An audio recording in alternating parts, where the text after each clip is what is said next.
6 months have passed since I ran out of the monitoring center into that red-lit hallway and watched 3 versions of myself step out of the darkness, as if the cameras had decided I was easier to print than film. And in all that time, nobody has said the word entity to my face. But every form I've signed since then has Project Intercept burned somewhere in the watermark.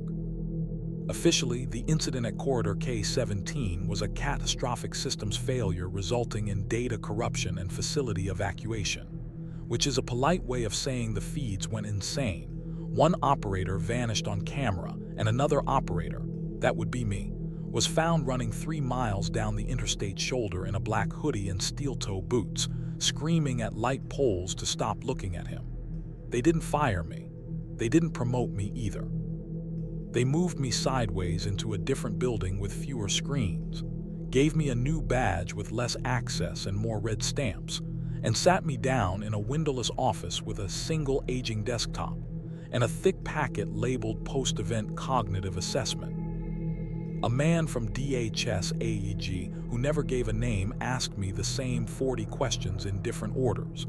Did I see a physical intruder in the monitoring center? Did I tamper with cameras? Did I experience audio hallucinations consistent with stress? Did I understand that images on a screen cannot cause physical harm?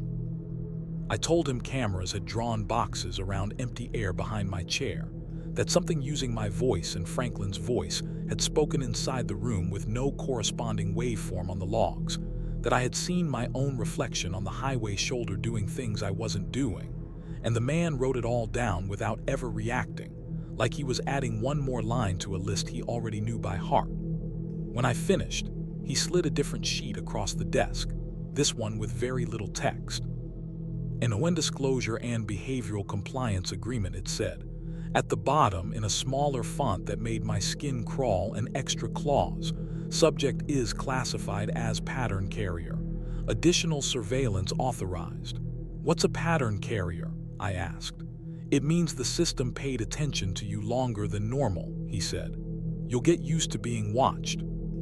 I've worked around cameras long enough to know when a feed lingers too long, when a pan is manual instead of scripted, and after they let me go on leave, with a folder full of pamphlets about stress and sleep hygiene, I started to notice lenses that didn't look away when they were supposed to, traffic cams at intersections, security domes in grocery stores, even the tiny black eye set into the ceiling of my apartment hallway.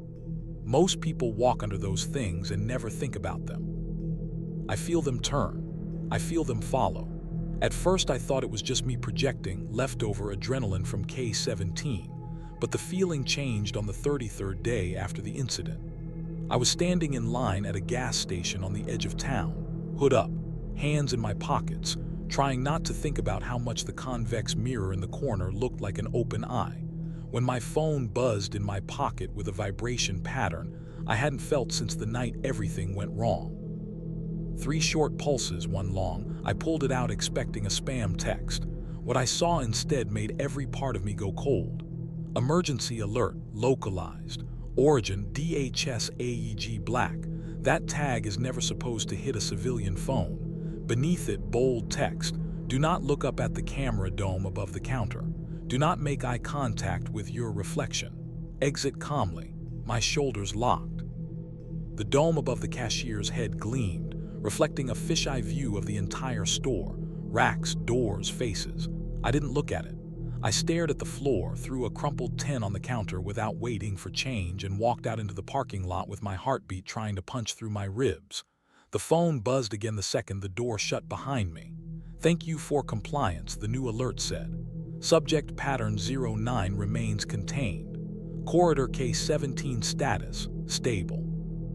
I leaned against my car and laughed once, sharp and ugly, because contained was one of those words they used a lot in the Project Intercept documents, and it never meant safe. It meant hasn't reached anything we care more about yet. I didn't go back to my old apartment after that. I started moving every few weeks, cheap rooms, cash rentals, places with curtains thick enough that the blinking LEDs across the street couldn't draw lines across my walls at night. I stopped driving the interstate. I avoid overpasses lined with cameras. I walk more now, on side streets with burnt-out lamps where the only light comes from my phone, and even that feels like bait some nights. But no matter where I go, the pattern follows. Once in a laundromat at midnight, I caught my reflection in the black glass of an idle television. For a couple of seconds it was normal, hooded figure, tired eyes, steel-toe boots planted on cheap tile. Then the reflection tilted its head 90 degrees while I stood perfectly still. It straightened only when I looked away. Another time, waiting at a crosswalk, the traffic light module turned, just a fraction, its metal housing creaking as if a hand inside had nudged it, and the tiny built-in camera adjusted to keep me in the center of its frame even when I stepped out of the painted detection zone. The walk signal never turned white. The light stayed red for what felt like 5 minutes, an eternity with nothing moving but the subtle twitch of the lens. My phone stayed stubbornly blank that time. No alert, no warning. Maybe the system was testing its leash. Maybe it wanted to see what happened if it watched without telling me it was watching. The only time I've gotten a proper black tag alert since the gas station was 3 nights ago. I was staying at a cheap motel off a state highway, the kind of place where the ice machine is always half broken, and the parking lot cameras are 20-year-old analog relics feeding into a grainy monitor behind the front desk. I picked it precisely because of that. I thought old cameras would be safer. I woke at 03:11 to my phone vibrating itself across the nightstand. The room was dark except for the orange stripe of light leaking under the door from the parking lot. On the screen, emergency alert. Subject pattern 09, remain in bed. Do not look at the motel security monitor. Do not exit room 12. I hadn't given anyone my room number. I hadn't even opened the drapes. My throat went dry. I sat there in the dark, hoodie twisted around me, listening. At first I heard nothing but the wheeze of the ancient air conditioner. Then faintly the crackle of an old CRT powering up somewhere beyond the wall, the front office. A low flickering glow seeped under the door, weaker than the parking lot light but wrong in color. A pallid bluish tone televisions bleed when they're showing snow. And under that another sound, footsteps on gravel, slow, measured, passing each door in turn. When they reached mine, the glow under the door pulsed brighter, like the monitor out front had registered something it liked. My phone buzzed again. Do not respond to knocking. Do not view yourself on monitor. Do not allow entity to complete visual loop. I sat there holding my breath, counting seconds until something rapped gently on the door. 3 soft knocks.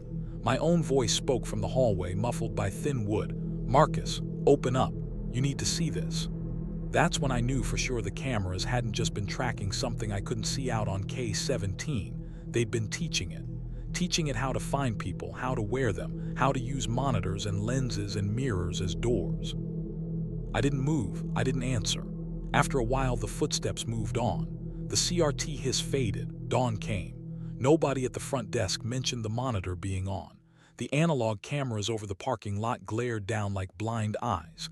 Today I'm writing this from a library computer that doesn't have a camera in a town whose traffic network isn't yet tied into the state grid.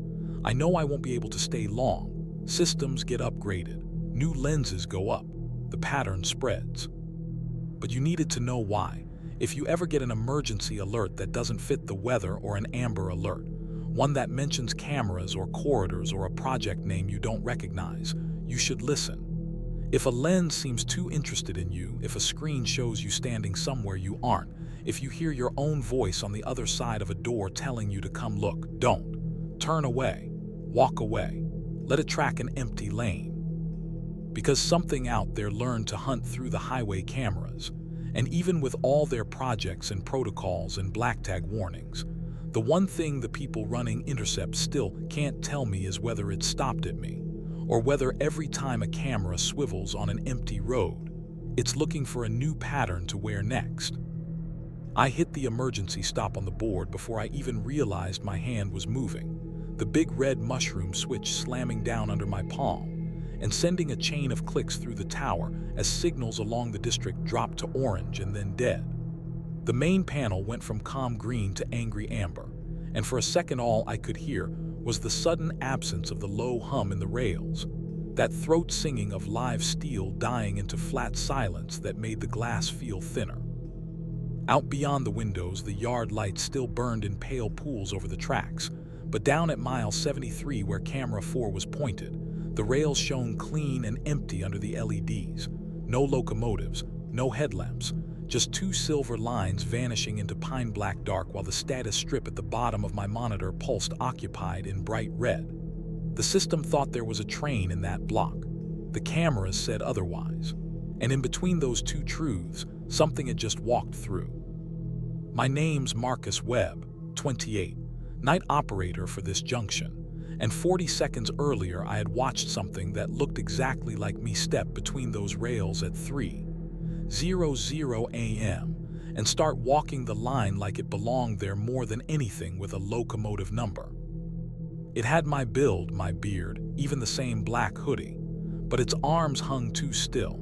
Its footsteps didn't disturb the ballast at all, and for the 3 frames where the autofocus locked on its face, its pupils were blown huge and there was no breath steaming in the cold air, even though the railhead overlay said 28 degrees.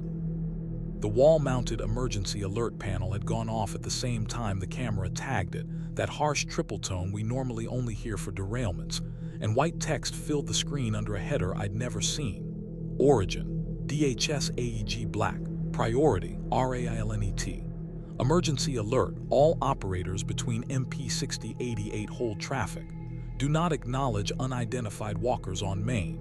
Do not use Wayside PA. Project Trestle status, active breach suspected. I was still reading that when the radio on my console crackled and I heard my own voice come through, faint and wrong, saying from somewhere down the line, "Tower, this is Marcus at mile 73. Permission to enter the right-of-way." I hadn't keyed the mic. I was sitting in the tower, but the system stamped the call as local origin, and hearing my name in my own tone from a place I wasn't standing did something cold to my spine. "Kill the audio," a rough voice said behind me, and I jumped so hard my chair squeaked. Cole, the senior operator, stood in the doorway with a chipped mug in his hand and shadows under his eyes that looked permanent. He crossed the room and thumbed the speaker volume to 0. "Rule 3, he said. "After 0300 you don't answer voices on the tracks. You log and you lock out, that's it." "You told me those rules were just to scare rookies," I said. "I lied," he said. "If I told you the first week that sometimes the line sends something that looks like you back to check you're paying attention, you'd have quit." On the monitor, the figure that wore my face kept walking, perfect step, tie to tie, moving like it was being pulled rather than choosing each stride. The predictive path overlay drew a little green arc ahead of it, the same way it does for trains. As it neared the grade crossing at County 12, the gates dropped, bells clanged, red lights began to flash over an empty road. The road camera showed nothing but striped arms and asphalt. Only the rail mast saw the walker. "Track circuits occupied, but axle counters show 0 weight," I said. "How is that possible?" "Ask Project Trestle," Cole muttered. "Official story is a ground fault. Unofficial story is there's something in the bedrock under this stretch that learned how to use steel the way a spider uses web. It feels vibration. It likes patterns. It likes us more when we notice it." The emergency alert panel chimed again and updated. "Entity signature match, Trestle 3. Do not dispatch personnel. Do not exit control tower. Report vocalizations post-event." A distant sound rolled through the glass, low and heavy like a train far away. The dispatch screen stayed blank. "You hear that?" I whispered. "Ignore sound," Cole said. "Sound is bait, steel is truth. You watch the rails." Right on cue, camera 4's optional audio channel flicked on by itself, a tiny icon going green. A tone came through the speakers, a long singing note I felt in my teeth, the pitch of live track under load, except there was no ramp-up or fade, just a constant pressure like something was dragging its weight along a world underneath ours. The sightline shimmered above the rails. I hit mute again, but the sound kept going for 2 seconds before cutting. "How long has this been happening?" I asked. Cole watched the walker pass under the crossing structure and continue toward the next mile. "Since before my time," he said. "Name showed up about 15 years ago when a flood exposed old rock and something started ringing under the bed. Most nights it stays deep, some nights it walks." The radio crackled again with that hollow version of my voice. Tower, I'm cold out here. Permission to clear ballast. It sounded impatient now. The yard led outside the tower flickered. It sounds like you, Cole said quietly. But it doesn't have your breath, remember that. I swallowed. What happens if I answer? For a second I thought he wouldn't tell me. Then he said, last guy to do that climbed down to the right of way and stepped between the rails. Cameras tracked him until mile 74. Then the feed glitched. When it came back, he was already sitting in this chair. His badge logged 2 locations at once. After that, the system added a new pattern ID and Trestle got a new number. We don't talk about it. Out on the monitor, the copy that wasn't me turned its head as if listening to us through 60 miles of steel.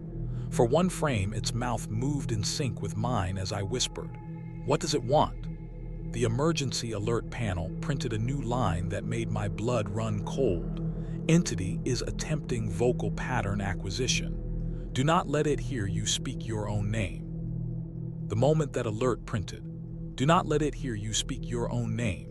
Cole slapped his palm over my mouth so fast my chair rolled an inch across the floor, his fingers trembling hard enough that his nail scraped my cheek.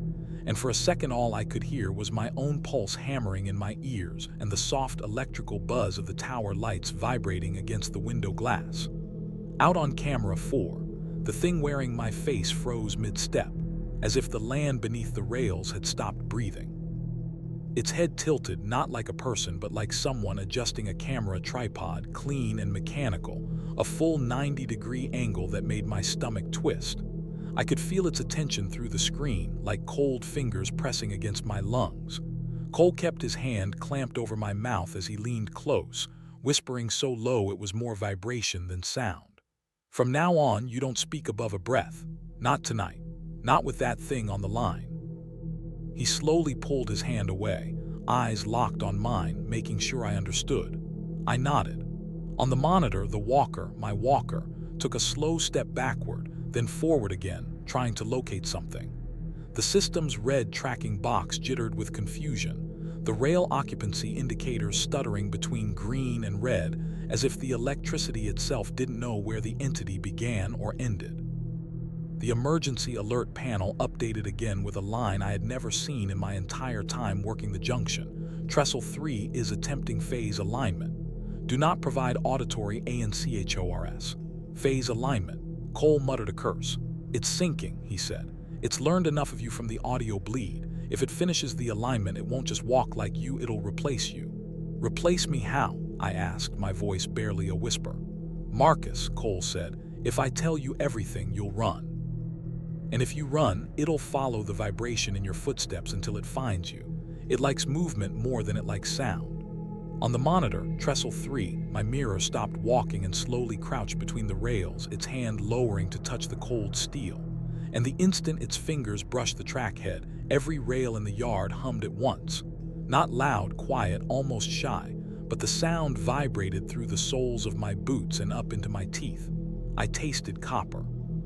Cole grabbed the intercom mic and yanked the cord out of the wall in one violent pull. Sparks snapped. No signal lines, he said, breathing heavily. It can hear through steel and it can speak through it too if you give it a path. Speak, I whispered. Cole didn't answer right away. Instead, he pointed to camera 7 at mile 74, an older unit with a scratched lens and a slight blue tint. The feed flickered, then stabilized. Then something started talking through the trackside audio channel. My voice. Tower, it said, calm and familiar. I'm at the switch block. It's jammed. Permission to cycle manually. The voice was perfect. Tone, cadence, even the subtle strain at the end like I always had when working doubles. I felt my stomach twist. Cole, I whispered, that's me. No, he said. It's what thinks it's you. The entity stood between the rails, head bowed, hands still resting on the steel. And though its body didn't move, its voice echoed through 3 different rail microphones simultaneously. Tower, respond. I'm cold out here. The lights in the tower flickered twice. My reflection in the glass seemed a half-second out of sync, my head turning slower than my body. Then the emergency alert panel blared a new line. Do not respond to local broadcast. Do not acknowledge vocal mimicry. Trestle 3 has achieved 47% pattern lock. Pattern lock. My skin crawled. Something deep in my chest felt like it was being tugged, not physically, but like a memory being pulled from the root. My birthday, my mother's voice, my favorite songs, the entity was learning, the entity was collecting, the entity was copying. "Cole," I whispered, "why is it copying me? What does it do with the pattern?" Cole's jaw clenched. "Every operator assigned this stretch eventually gets learned, some faster than others. The line doesn't like empty spots in its map. It fills them." "Fills them how?" "Marcus, think about all the missing operators you saw on the memorial wall." My stomach dropped. "That wall is from retired staff." "No," he said softly. "That wall is from absorbed staff." Absorbed, the coldest word I'd ever heard. The steel hum rose sharply, vibrating the tower floor so hard my chair shook. The camera's glitched line noise turning every frame into smeared streaks of static, then stabilized again with a new horrific detail. Trestle 3 was standing now, and it wasn't alone. Behind it, stepping out of the dark beyond mile 75, were two more silhouettes. Tall, thin, human-shaped but wrong in proportion, wrong in movement, bending slightly at the waist as if the world's gravity didn't quite apply to them. One of them flickered in and out like it was struggling to fully render. The tracking system tagged them immediately. Trestle 4, Trestle 5.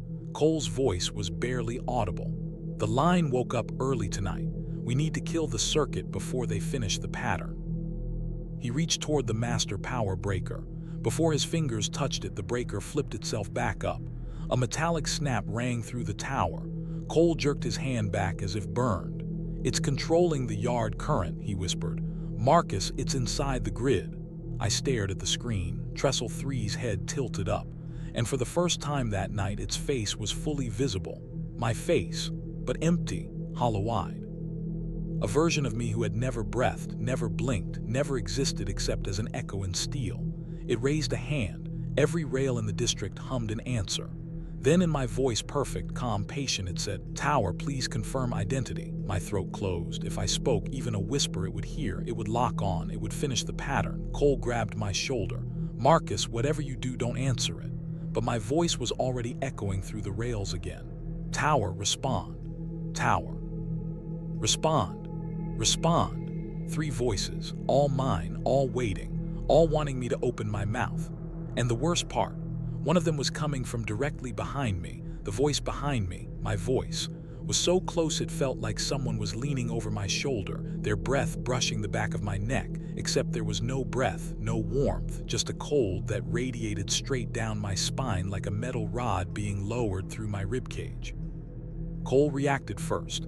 He spun toward the stairwell door with a speed I didn't think a man his age could possibly muster, slamming his hand onto the manual deadbolt and dragging it shut with a metallic groan that echoed far too loudly in the tower's thin metal frame.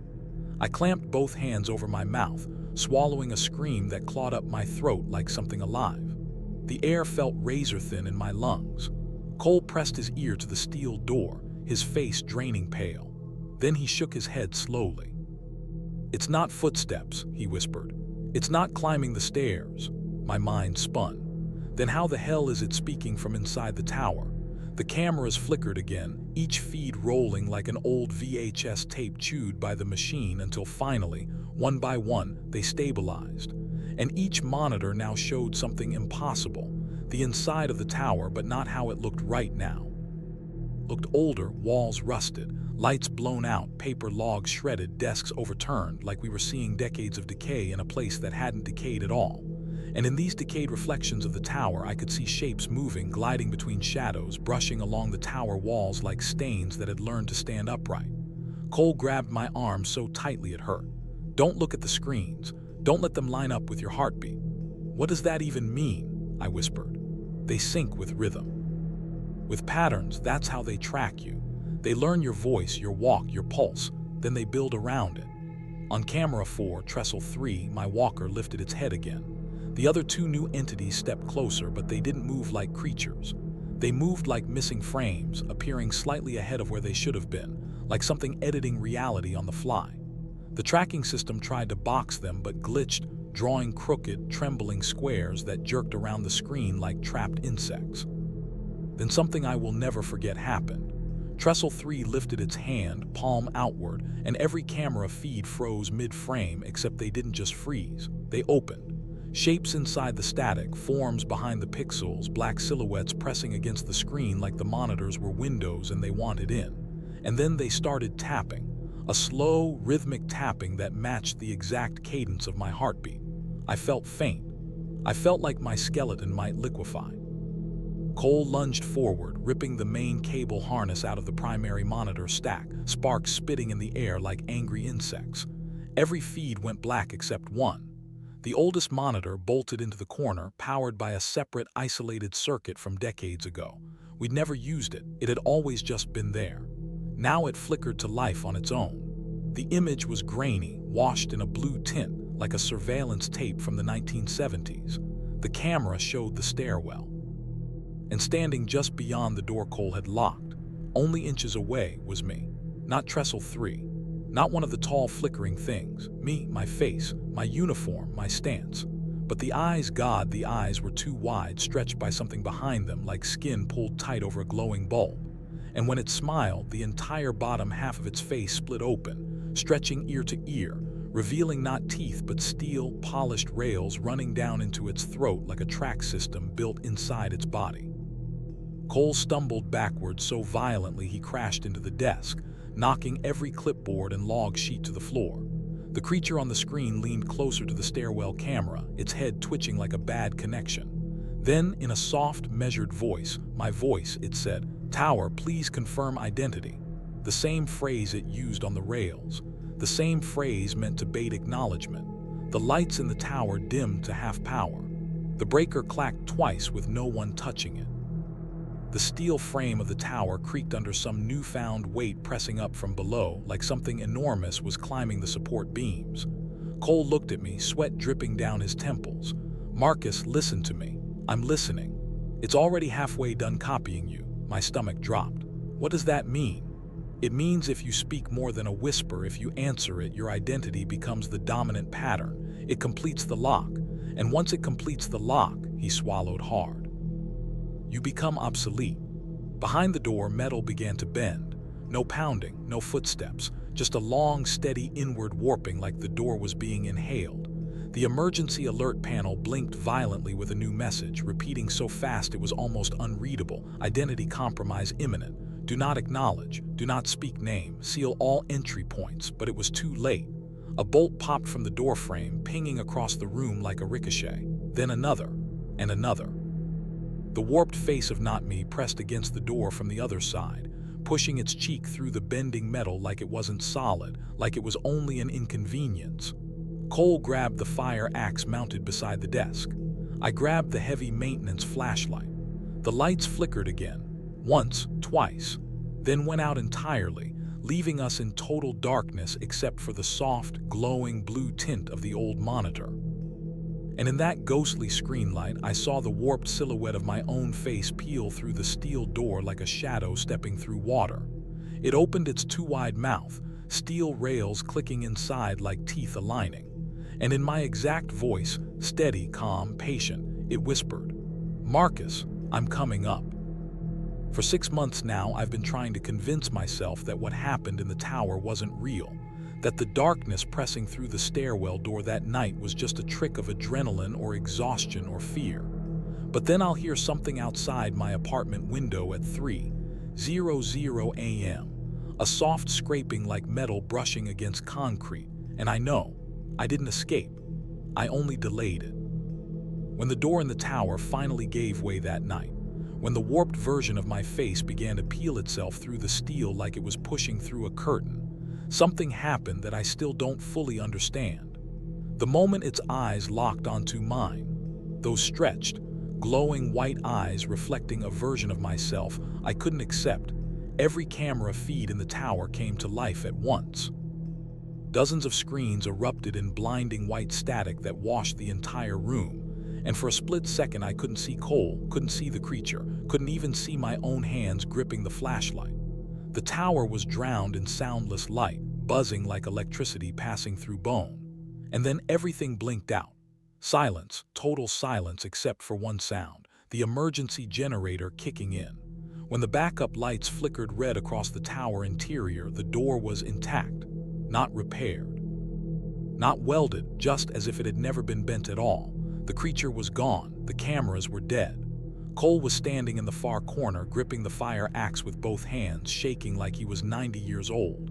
"Marcus," he whispered hoarsely, "they don't come in unless they've already replaced you. That's the rule. If it got inside, that means." "It didn't replace me," I said. "I'm still me." But even as the words left my mouth, they didn't feel entirely true. Something had changed. Something small. Something subtle. Something wrong. We waited until dawn. Neither of us said more than 10 words. The emergency alert system remained locked, cycling through the same phrase on repeat. Anomaly incomplete. Identity not acquired. Maintain visual separation. When daylight finally spread across the yard below, Cole told me something I've replayed every night since. "It almost had you," he said. "If that surge hadn't hit, whatever that whiteout was, it would have sealed you, taken you. Then walked out of here wearing your face." "What triggered the surge?" I asked. He just shook his head. "Something else in the system, something older than the camera grid. Something that kicks in only when an identity theft fails." Identity theft. Such a normal phrase for something so monstrous. We filed incident reports. They disappeared from the logs. We tried to pull archived footage. It was gone. The agency sent investigators. They found nothing wrong with the tower, nothing wrong with the cameras, nothing wrong with the tracks. Their official conclusion: electrical fluctuation combined with operator fatigue. Cole and I both quit within a week. He moved 3 states away. No forwarding address. I tried to go back to normal life, but it turns out normal life doesn't want you back after something like that. The first night in my apartment at exactly 3:12 a.m., the hallway smoke detector chirped just once. A single beat. A single electronic heartbeat. I didn't think much of it until I checked the device the next morning. The smoke detector didn't have a battery in it. A week later, my phone rang from my own number. When I answered, I heard breathing, not heavy, not monstrous, just soft, steady, patient breathing, my breathing. And then a voice that sounded exactly like mine said, "Train approaching from the north, confirm identity." I hung up and threw the phone across the room. 2 days later, I found footprints in the frost outside my window. Human footprints, bare, but too long, like someone had taken the shape of feet and stretched them 6 inches too far. The prints ended at the wall of my apartment and didn't return in any direction. They just stopped, like something climbed the wall, or waited. At night, I hear metal bending. I hear soft tapping. I hear my own voice humming the same 3 notes over and over, like the beginning of a warning siren. I don't sleep much now. I leave the lights on, all of them. But the real reason I know I didn't escape, the reason I know the creature's mimicry is still incomplete but closing in, is because last week at a grocery store checkout, the cashier scanned my items, looked up at me and froze. His face drained white. His mouth opened but no words came out. I asked if he was okay. He swallowed once, trembling, then whispered, "You were here already, 5 minutes ago." I know I was. But someone wearing my face was.